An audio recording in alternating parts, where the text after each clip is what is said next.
I'm going to show you some of the cool features that Google Read and Write has to help you to read and understand documents. They could be single standalone documents or they could be web pages. So let's imagine I've typed CBC News into my search engine. I open up a link. Let's find a story. Something about the Alberta elections.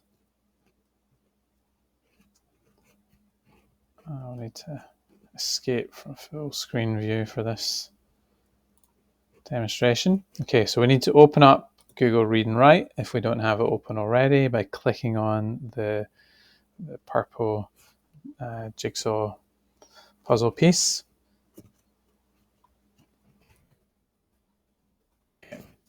So there's a few things that we can do. When we open a web page, it can often be quite busy and cluttered. There's lots of pictures, links to separate stories on the side. There might be advertisements depending on the website. So we can take all of the text from this and remove it to a separate document by clicking on this icon here called Simplify Page. It looks like some text with a down arrow. So we click on this, and within a few seconds, the text will be extracted. And indeed, it's brought the photographs as well. But this is just a cleaner and simpler view. We can do a few things once we have it in this screen. We can change the size of the font. We can change the color of the background and the text. If you're feeling in the mood. But let's go back to plain old black on white. Now, one of my favorite features is this simplify tool here. So you see there's a minus symbol. If we click on that, what it does, first of all, it's taken the pictures out, but it's also shortened the number of words, hopefully still containing the same message and point, but it's trimmed it down. So we usually can click on this a few times to really trim the story down. So now it fits entirely onto one page. It's not perfect, so you might need to hit the plus symbol and go back up. And if you want to go back to the original article, you just keep hitting the plus symbol. So that's the Simplify tool. If we go back to the web page itself, because many of the tools we don't need to extract the document to make them work. We can use, just got my notes beside me here to remind myself. Okay, there's a number of tools on here that we can help ourselves to read. This first one, screen masking, creates an envelope, a highlighted envelope, where it grays out the parts of the screen which are not in the envelope. And we can scroll down. And this is another way that we can avoid distraction and help us to focus on a small part of the text at a time.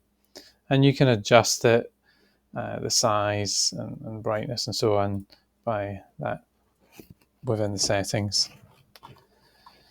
Okay, another couple of paired features which are really handy are the dictionary and picture dictionary. So the dictionary is found on the 1, 2, 3, 4, the fourth icon that looks like a book. Click on that. It will open up our word dictionary. So then if we click on a word, double click on a word, it will bring a definition up for us. And even cooler, next to the words, there's this play button. If we hit play, frustrated, it will read the word to us, and also the same for the definition. So we can keep this open, we can just drag it over to the side, and as we scroll through the article, polls, let's say, the place where people vote, we can bring up new definitions as required. Next to the picture, the regular dictionary or the talking dictionary, we have a picture dictionary. So close the first one down. Again, we can drag this one around, but this one will create a pictorial representation of the word, which is really very cool. Doesn't do it for every single word, but it is quite effective. Let's see what they got for homework. There we go. We have a student working at a desk, and again, we could click on the play button. Homework. To get it read out to us. And I like these because you can leave them open at the side of the screen without too much interference. But probably the most impressive features and the most useful features in Google Read and Write are the ability to have the app read to us, and this can be done in a number of different ways. This icon here is called hover speech. If we select that, it will work its way through the article for us and read it out. Or we can select portions of text manually and then use these buttons play, pause, and stop to have it read out to us.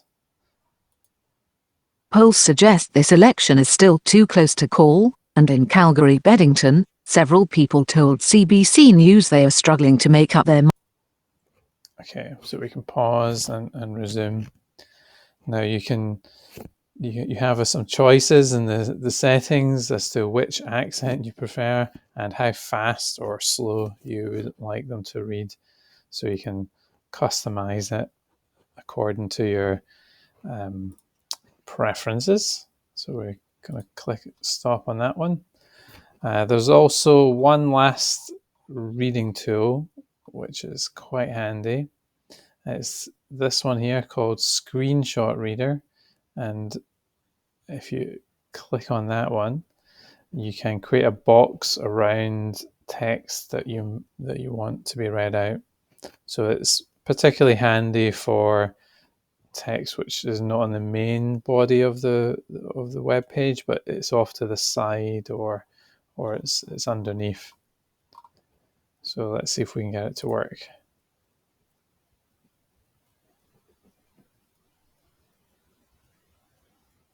It does not seem to be working for me today, but ordinarily it works.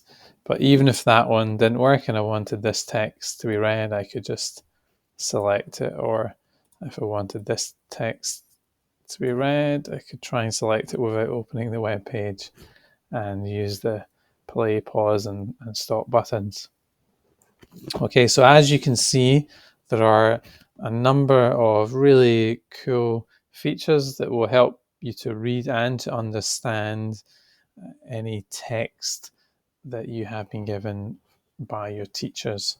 So hopefully that is useful for you in your work ahead.